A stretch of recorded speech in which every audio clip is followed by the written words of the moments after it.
Classes के online platform पे आपका स्वागत है। मैं दीनदयाल स्वामी आज आपके सामने पर्यटन का टॉपिक लेके उपस्थित हूँ।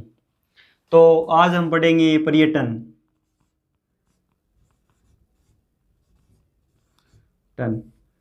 देखो, एक तो होता है पर्यटन और एक होता है पर्यटक।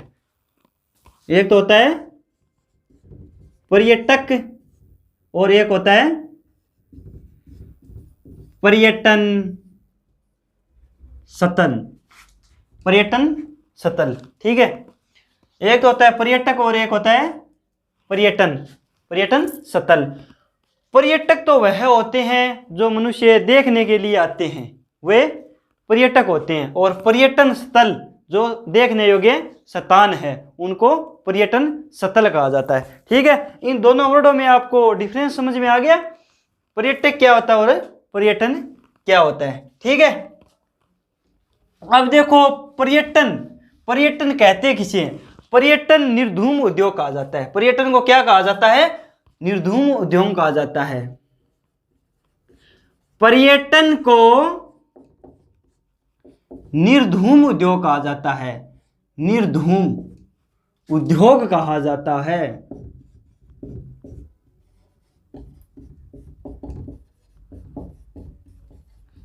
क्या कहा जाता है? निर्धूम उद्योग कहा जाता है। और इस निर्धूम शब्द का क्या अर्थ है? निर्धूम शब्द का यह अर्थ है बिना धुआं वाला, ठीक है। समझ गए? बिना धुआं वाला क्या अर्थ है? बिना धुआं वाला, बिना धुओं वाला, ठीक है। इस शब्द का अर्थ है बिना धुआं वाला। यहां पे धुआं नहीं होता है भाई, ठीक है। अब पर्यटन को उद्योग का दर्जा कब दिया गया? उद्योग का दर्जा कब दिया गया? पर्यटन को उद्योग का दर्जा कब दिया गया? क्वेश्चन पूछ लिया जाए कि पर्यटन को उद्योग का दर्जा कब दिया गया था, तो यह दिया गया था 4 मार्च 1989 को दिया गया था। कब दिया गया था? 4 मार्च 1989 को दिया गया था भाई। 4 मार्च 1989 को दिया गया था, ठीक है। और किसकी सिफारिश पर दिया गया था या किसकी सिफारिश पर दिया गया था? तो ये दिया गया था मोहम्मद यूनुस खान समिति की सिफारिश पर दिया गया था, ठीक है। मोहम्मद यूनुस खान समिति की सिफारिश पर दिया गया था भाई,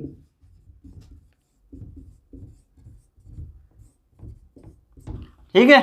मोहम्मद यूनुस खान समिति की सिफारिश पर इसको उद्योग का दर्जा दिया गया था। और उद्योग का दर्जा कब दिया गया था? 4 मार्च 1989 को दिया गया था, ठीक है। इतनी बात समझ में आ गई। अब देखो, विश्व पर्यटन दिवस कब मनाया जाता है? क्वेश्चन पूछ लिया जाता है, विश्व पर्यटन दिवस कब मनाया जाता है? तो 27 सितंबर। कब मनाया जाता है? 27 सितंबर को मनाया जाता है भाई, ठीक है। बहुत बार क्वेश्चन पूछे जाते हैं दिवस के, हर पेपर में एक क्वेश्चन तो दिवस का मिल ही जाता है, ठीक है। तो विश्व पर्यटन दिवस 27 सितंबर को मनाया जाता है। और भारतीय पर्यटन दिवस कब मनाया जाता है? भारतीय पर्यटन दिवस तो यह मनाया जाता है 25 जनवरी को। कब मनाया जाता है? 25 जनवरी को मनाया जाता है भाई, ठीक है। इतनी बातें समझ में आ गई। अब देखो, राजस्थान में पर्यटन विभाग की स्थापना कब हुई? राजस्थान में पर्यटन विभाग की स्थापना कब हुई? राजस्थान में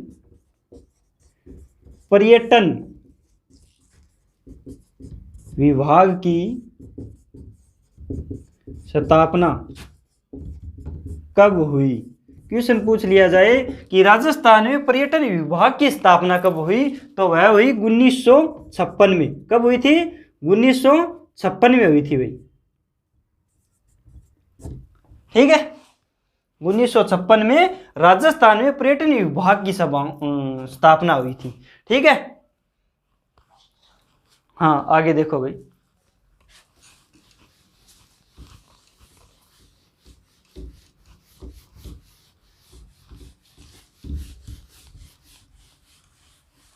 अब एक आता है प्रथम पर्यटन नीति 2001 में दी गई थी। कब दी गई थी?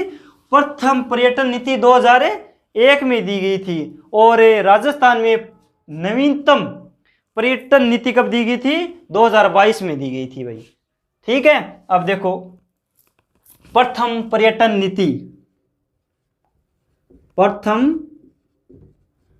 पर्यटन नीति कब दी गई थी? 2001 में। क्वेश्चन पूछ लिया जाता है प्रथम पर्यटन नीति कब दी गई थी, तो 2001 में। और राजस्थान में नवीनतम पर्यटन नीति तो 2022 में। नवीनतम पर्यटन नीति कब दी गई थी? तो 2022 में। ठीक है, राजस्थान में नवीनतम पर्यटन नीति कब दी गई थी? तो वह दी गई थी 2022 में, इसी सन में दी गई थी। ठीक है, और यह लागू पर्यटन नीति लागू कब हुई? तो 9 सितंबर 2020 को लागू हुई थी। कब हुई थी? 9 सितंबर 2020 को, 9 सितंबर 2020 को पर्यटन नीति लागू हुई थी। ठीक है, अब पर्यटन का लोगो क्या होता है? पर्यटन का एक लोगो होता है, वह क्या होता है? पर्यटन का लोगो। ठीक है, तो पर्यटन का लोगो होता है राजस्थान भारत का अतुल्य राज्य। क्या होता है? राजस्थान भारत का अतुल्य राज्य, अतुल्य राज्य। और इंग्लिश में इसको क्या लिखेंगे? तो Rajasthan the incredible state of India. Rajasthan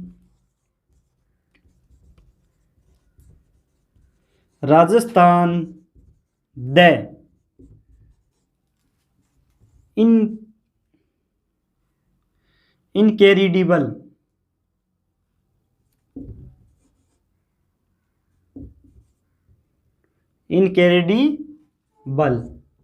Rajasthan the incredible state of India, state of India. ठीक है, इंग्लिश में Rajasthan the incredible state of India कहा जाता है भाई। अब देखो इसका एक लोगो भी होता है। तो लोगो क्या होता है? पधारो हमारे देश। क्या होता है? स्लोगन। सॉरी, लोगो तो बता दिया, स्लोगन होता है। क्या होता है? स्लोगन। स्लोगन होता है पधारो हमारे देश, पधारो हमारे देश। इससे पहले एक स्लोगन दूसरा था पधारो हमारे देश से पहले, तो इंदिरा गांधी की सरकार के टाइम में उसको हटा दिया गया। पहले भी पधारो हमारा देश था और उसके बाद में चेंज कर दिया गया था, और उसके बाद में इंदिरा गांधी की सरकार आई तो वापिस पधारो हमारे देश ये स्लोगन कर दिया गया था। ठीक है, अब आगे देखो।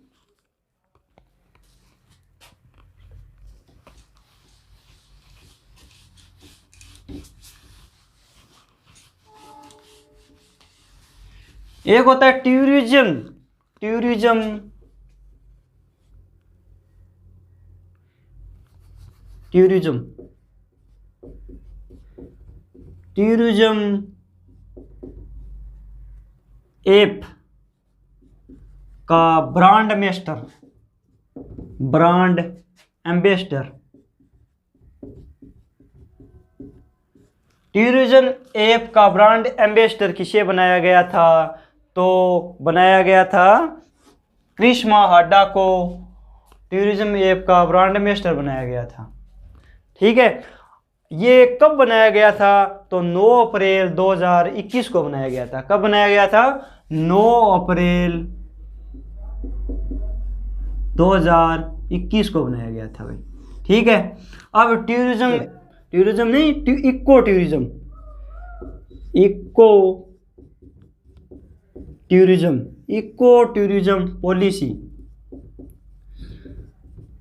इको टूरिज्म पॉलिसी बनाने वाला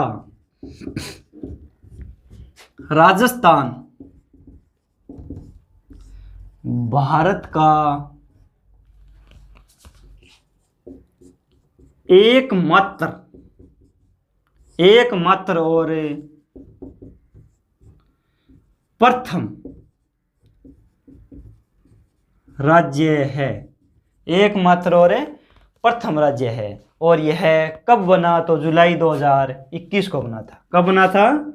जुलाई 2021 को बना था भाई। ठीक है, ये क्वेश्चन भी इम्पोर्टेंट है। इको टूरिज्म और टूरिज्म ऐप ब्रांड एम्बेसडर किसको बनाया गया था? तो कृष्णा हाडा को बनाया गया था। ठीक है, इतनी बात आपके समझ में आ गई। आगे देखिए, अब एक कर्नल जेम्स टोड की पुस्तक जो travellers in western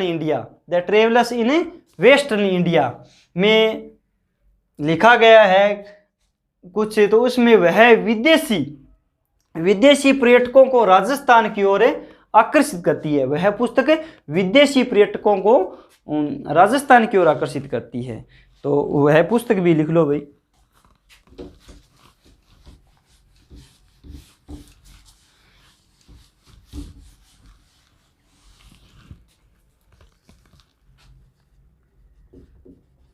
colonel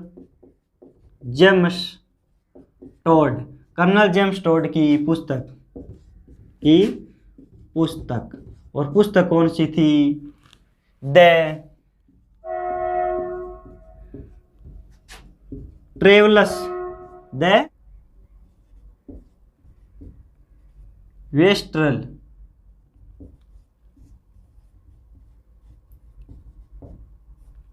India. ठीक है, यह पुस्तक विदेशी पर्यटकों को राजस्थान की ओर आकर्षित करती है। तो यह पुस्तक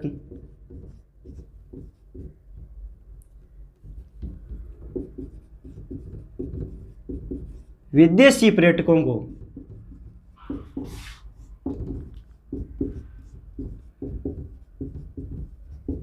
राजस्थान की ओर आकर्षित करती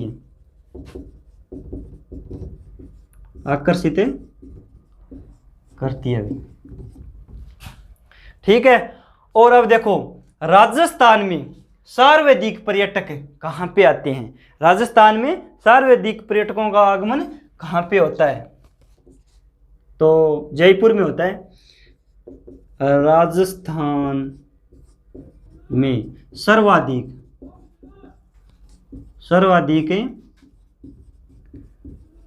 पर्यटकों का आगमन तो जयपुर में होता है भाई।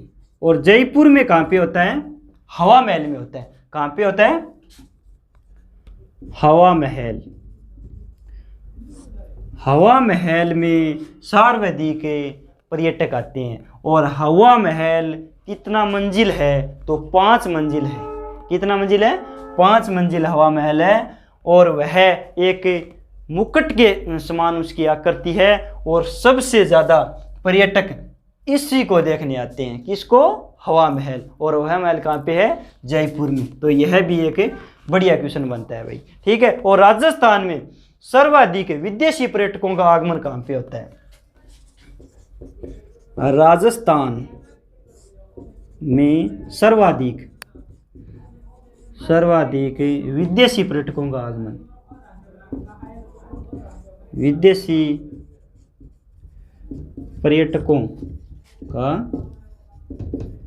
आगमन कहाँ पे होता है? तो यह होता है पुष्कर। कहाँ पे होता है? पुष्कर में होता है भाई, पुष्कर में होता है। और पुष्कर कहाँ पे है? अजमेर में। कहाँ पे है? अजमेर में।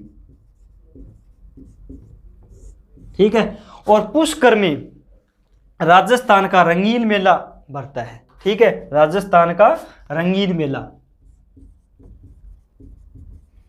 राजस्थान का रंगीन मेला पूछ लिया जाता है क्वेश्चन बहुत सी बार है कि राजस्थान का रंगीन मेला कहाँ पे भरता है? तो पुष्कर अजमेर में भरता है। और यह भी पूछ लिया जाता है कि कब भरता है? तो कार्तिक पूर्णिमा को भरता है भाई। कब भरता है? कार्तिक पूर्णिमा को। कार्तिक पूर्णिमा को, कार्तिक पूर्णिमा को यह मेला भरता है। यह दोनों क्वेश्चन इंपॉर्टेंट है भाई कि राजस्थान का रंगीन मेला कहाँ पे भरता है? पुष्कर। और पुष्कर कहाँ पे है? अजमेर में। और यह मेला कब भरा जाता है? तो यह मेला कार्तिक पूर्णिमा को भरा जाता है। ठीक है, ये बात समझ में आ गई? आगे देखिए,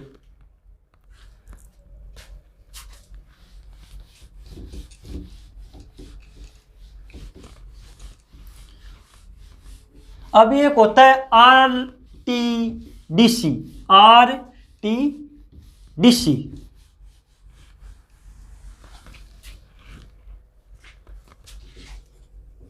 RTDC और RTDC की फुल फॉर्म होती है राजस्थान पर्यटन विकास निगम लिमिटेड। राजस्थान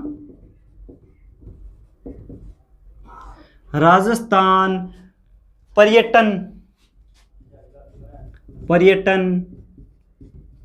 विकास निगम लिमिटेड।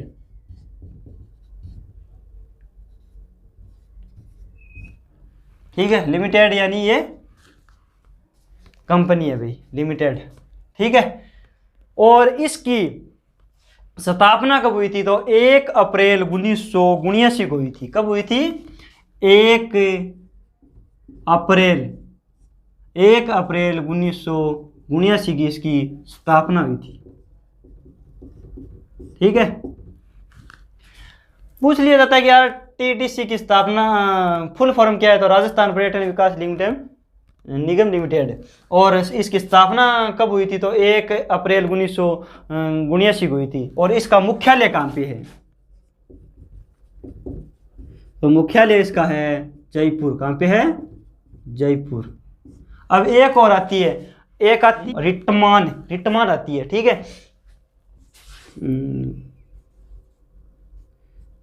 RITT रिटमान, MAN, रिटमान। ठीक है, इसकी फुल फॉर्म क्या होती है? तो इसकी फुल फॉर्म होती है राजस्थान पर्यटन व आगमन प्रबंधन और संस्थान। ये याद रखना भाई, राजस्थान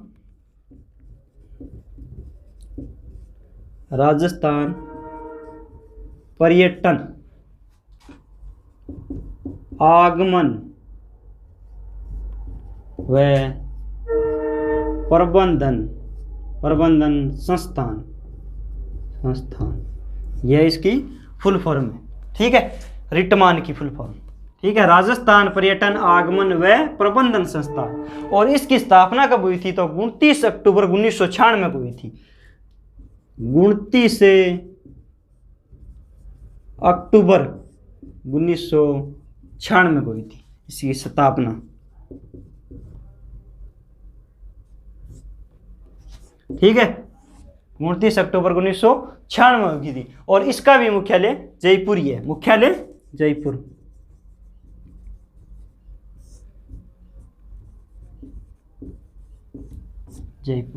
ठीक है, ये दोनों बात समझ में आ गई। अब ज्यादातर इसका मुख्यालय या फिर इसकी स्थापना पूछते हैं। ठीक है, ये याद रखने वाली चीज है भाई इसमें। ठीक है, आगे देखो। अब आता है पर्यटन सर्किट कि सर्किट कितने हैं। राजस्थान में पर्यटन सर्किट कितने हैं और कौन कौन से जिले कौन कौन से सर्किट में आते हैं। तो सर्किट पर्यटन सर्किट 10 है राजस्थान में। कितने हैं? पर्यटन सर्किट कितने हैं? 10। कई बार सीधा ही पूछ लिया जाता है राजस्थान में पर्यटन सर्किट कितने हैं, 10 से। ठीक है। और अब देखो वह कौन कौन से 10 सर्किट है और कौन कौन से सर्किट में कौन कौन से जिले आते हैं। ठीक है।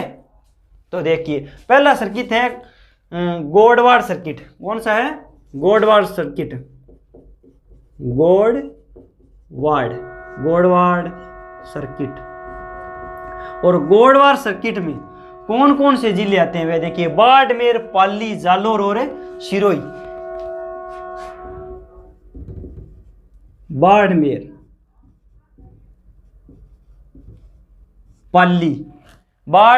पाली, जालोर और सिरोही। जालोर और सिरोही। ये तो भैया आपको याद करने पड़ेंगे, बार बार पढ़ोगे तभी याद होगा। बाड़मेर, पाली, जालोर और सिरोही यह गोडवाड़ सर्किट में आती है। और दूसरी सर्किट है जो है हाड़ौती सर्किट। कौन सी सर्किट है? हाड़ौती सर्किट है। हाड़ौती सर्किट। और हाड़ौती सर्किट में 4 जिले आते हैं। कौन कौन से आते हैं? तो वह आते हैं कोटा, बूंदी, बारा और झालावाड़। कौन कौन से आते हैं? कोटा, बूंदी, बारा और झालावाड़। 4 जिले आते हैं भाई। ठीक है। अब 3 नंबर जो सर्किट आती है वह शेखावाटी। ठीक है। और शेखावाटी में आपको पता ही है 3 जिले आते हैं, चूरू, झुंझुनू और सीकर। चूरू, झुंझुनू और सीकर।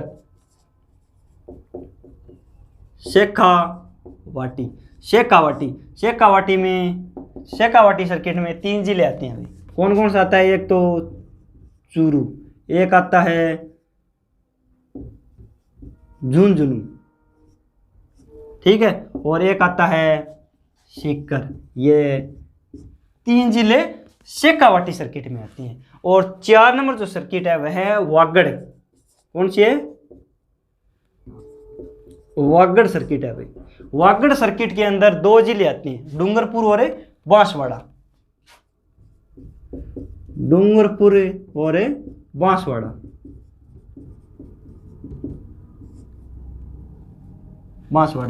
ठीक है। अब 5 नंबर जो सर्किट आती है वह आती है मेवात सर्किट। कौन सी सर्किट आती है? मेवात सर्किट आती है। मेवात सर्किट। मेवात सर्किट के अंदर 3 जिले आते हैं, एक तो अलवर, एक सवाई माधोपुर और टोंक है।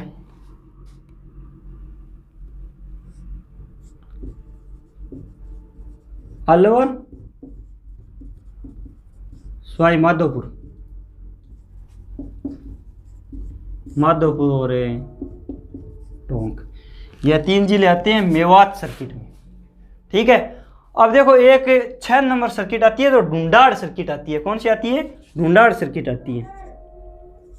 ढूंढाड़ सर्किट। और ढूंढाड़ सर्किट में 2 जिले आती हैं, एक तो आती है जयपुर और एक आता है दौसा। जयपुर और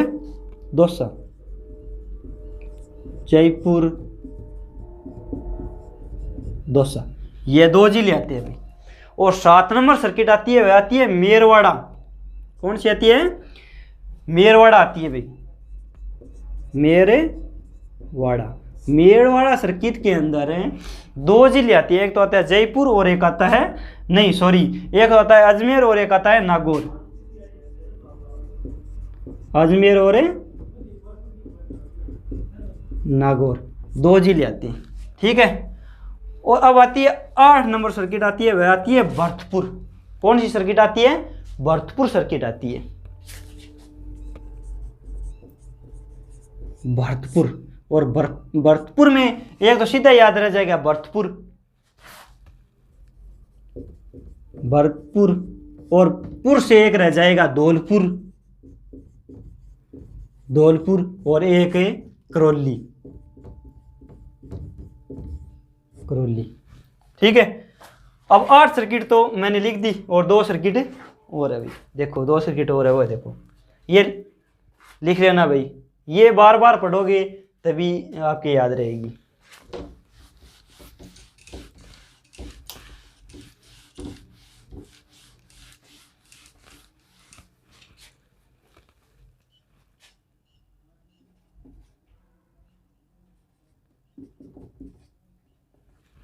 ठीक है, 9 नंबर जो सर्किट है वह कौन सी सर्किट है? मेवाड़ सर्किट है, मेवाड़। अब देखिए मेवाड़ में कौन कौन से जिले आते हैं, तो मेवाड़ में 4 जिले आते हैं। एक तो आता है उदयपुर, एक आता है राजसमंद, एक आता है चित्तौड़गढ़ और एक आता है प्रतापगढ़। उदयपुर, ठीक है, एक आता है राजसमंद, राजसमंद, और एक आता है चित्तौड़गढ़, चित्तौड़गढ़, और एक आता है प्रतापगढ़, प्रतापगढ़। ये गढ़ तो 2 याद ही रह जाएंगे, साथ में आते हैं, और उदयपुर राजसमंद आपको याद रखनी है। ठीक है, अब 10 नंबर आती है एक मरु सर्किट। कौन सी सर्किट आते हैं? मरु सर्किट। और मरु सर्किट को त्रिकोण सर्किट भी कहा जाता है। ठीक है, मरु सर्किट, मरु सर्किट, मरु सर्किट को त्रिकोण सर्किट भी कहा जाता है। ठीक है, क्या कहा जाता है? त्रिकोण, त्रिकोण सर्किट भी कहा जाता है। और यह कौन कौन से जिले में आती है? तो यह 3 जिले में आती है। एक तो आता है जैसलमेर, कौन सा आता है? जैसलमेर। ठीक है, एक आता है जालोर, जालोर नहीं, जोधपुर, सॉरी, जोधपुर, जोधपुर। और एक आता है बीकानेर, बीकानेर, और एक आता है बीच में यहां पे बाड़मेर। ठीक है, बाड़मेर। और एक महोत्सव मनाया जाता है जैसलमेर में, जैसलमेर में मरु महोत्सव मनाया जाता है। क्वेश्चन बहुत बार पूछ लिए जाते हैं महोत्सव की, कि कौन से जिले में कौन सा महोत्सव मनाया जाता है। तो जैसलमेर में कौन सा महोत्सव मनाया जाता है? तो मरु महोत्सव मनाया जाता है भाई। कौन सा मनाया जाता है? मरु महोत्सव। ठीक है, और बीकानेर का बहुत सी बार पूछ लिया गया है एग्जाम में कि बीकानेर में कौन से उत्सव मनाए जाते हैं? तो ऊंट, ऊंट महोत्सव मनाया जाता है। कौन सा मनाया जाता है? ऊंट महोत्सव। और बाड़मेर में पूछ लिया जाता है, तो बाड़मेर में थार महोत्सव। कौन सा मनाया जाता है? थार महोत्सव। ठीक है, और जोधपुर में कौन सा मनाया जाता है? तो जोधपुर में मारवाड़। कौन सा मनाया जाता है? मारवाड़, मारवाड़ महोत्सव। ठीक है, उम्मीद करता हूं कि आपके 10 सर्किट समझ में आए होंगे। ठीक है, तो आप इनको बार बार पढ़ना ताकि आपके ये याद हो जाए, और साथ में ये थार महोत्सव, ये महोत्सव भी याद कर लेना भाई। ठीक है, अब सर्किट 10 सर्किट तो राजस्थान में है, और सर्किट तो और भी बहुत सारे। तो एक सर्किट आता है कृष्णा सर्किट। कौन सा सर्किट आता है? कृष्णा सर्किट आता है भाई। उसके बारे में देखो वे कौन कौन से राज्य में आते हैं, और कौन कौन से उसमें राजस्थान के भी भाग है, तो कौन कौन से राजस्थान के भाग भी है। तो एक कृष्णा सर्किट है। कौन सा सर्किट है? Krishna circuit, Krishna circuit. ठीक है, और कृष्णा सर्किट कितने राज्य में है? तो वह एक तो है हरियाणा में,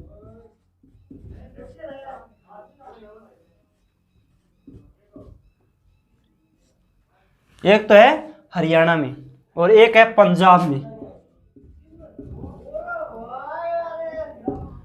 और एक है राजस्थान में, और एक है गुजरात में, और एक है उड़ीसा में, उड़ीसा में। और उड़ीसा के 12 कृष्णा मंदिर को, उड़ीसा के 12 कृष्ण मंदिर को इसमें जोड़ा गया है, इसमें जोड़ा गया है। कितना मंदिर को जोड़ा गया है? मतलब कृष्णा सर्किट के अंदर 12 मंदिरों को जोड़ा गया है और 12 मंदिरों में से 6 मंदिर राजस्थान के हैं। कितने मंदिर राजस्थान के हैं? राजस्थान के अंदर 6 मंदिर है कृष्ण जी के, ठीक है। और कृष्णा सर्किट को मंजूरी कब दी गई थी? क्वेश्चन पूछ लिया जाता है बहुत सी बार मंजूरी का। मंजूरी कब दी गई थी? तो 20 फरवरी। कब दी गई थी? 20 फरवरी 2016 को दी गई थी भाई। इसको मंजूरी 20 फरवरी 2016 को सर्किट का दर्जा दिया गया था, ठीक है। अब राजस्थान में, हम तो राजस्थान की बात करेंगे, राजस्थान में 6 मंदिर आते हैं और वह कौन कौन से मंदिर आते हैं, ठीक है। तो देखो प्रथम मंदिर कौन सा है? प्रथम मंदिर है श्रीनाथ जी का मंदिर। कौन सा मंदिर है? श्रीनाथ जी का मंदिर। श्रीनाथ जी, श्रीनाथ जी का मंदिर कहाँ पे है? तो नाथ द्वारा।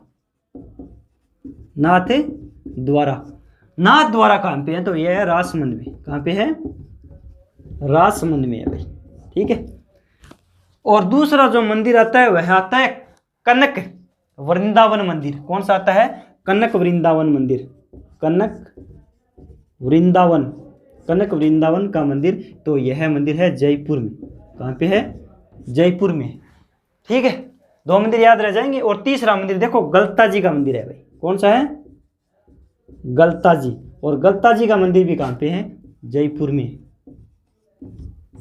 कहाँ पे है? जयपुर में। और चौथा जो मंदिर आता है गोविंद देव जी का मंदिर आता है। कौन सा आता है?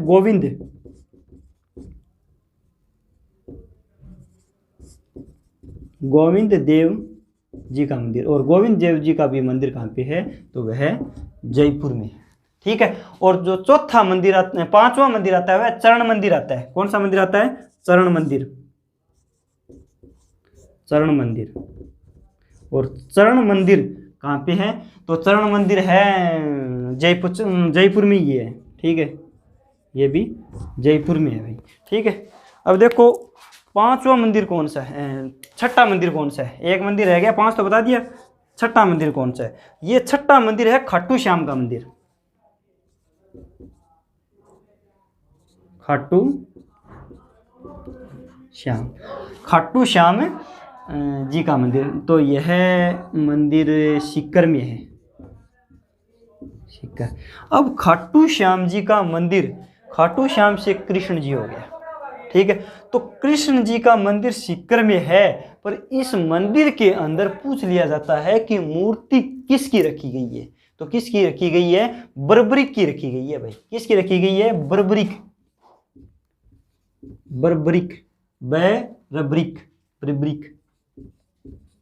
बर्बरिक की मूर्ति है भाई। इस मंदिर के अंदर बर्बरिक की मूर्ति है, तो यह इंपॉर्टेंट है भाई, ठीक है। तो यह राजस्थान के आपको 6 मंदिर याद करने हैं। अब एक आती है शिल्पग्राम। शिल्पग्राम मतलब शिल्ली पर लिखा हुआ, ठीक है। तो वह राजस्थान के अंदर कहाँ कहाँ पे हैं वे और देख लीजिए, ठीक है। उम्मीद करता हूँ कि ये कृष्णा सर्किट आपको समझ में आया होगा पूरा।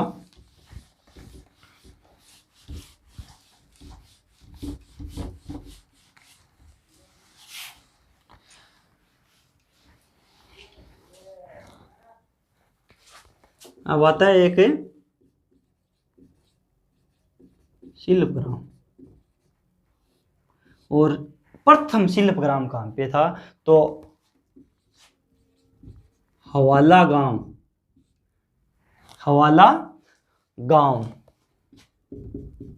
और हवाला गांव कहाँ पे है? उदयपुर में। और दूसरा पुष्कर। और पुष्कर कहाँ पे है? अजमेर में भी, ठीक है। और तीसरा सवाई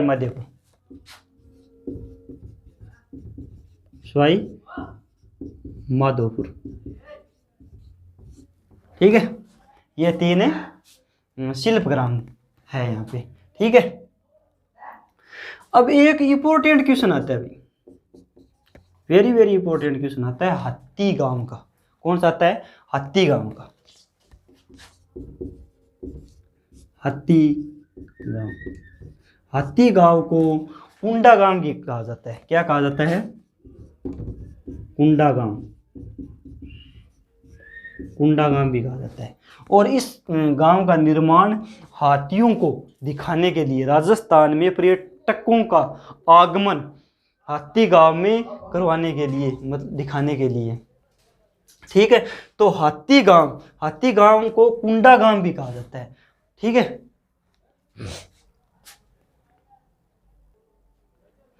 कुंडा गांव है आमेर में, ठीक है। कुंडा गांव है आमेर में। और आमेर कहाँ पे है? आमेर में है भाई। और पूछ लिया जाए आमेर कहाँ पे है, तो आमेर जयपुर में है। कहाँ पे है? जयपुर में, ठीक है। तो ये क्वेश्चन बहुत बार पूछ लिया गया है, वेरी वेरी इंपॉर्टेंट क्वेश्चन है। हाथी गांव का सीधा क्वेश्चन पूछ लिया जाता है कि हाथी गांव कहाँ पे है, तो हाथी गांव आमेर जयपुर में है, ठीक है। अब देखिए यहां पर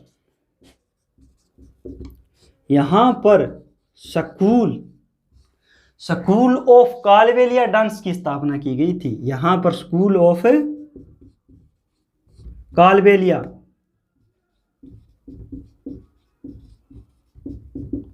कालबेलिया डांस की स्थापना की गई थी, ठीक है। अब एक गांव आता है आयुर्वेदिक गांव। कौन सा गांव आता है? आयुर्वेदिक गांव आता है भाई,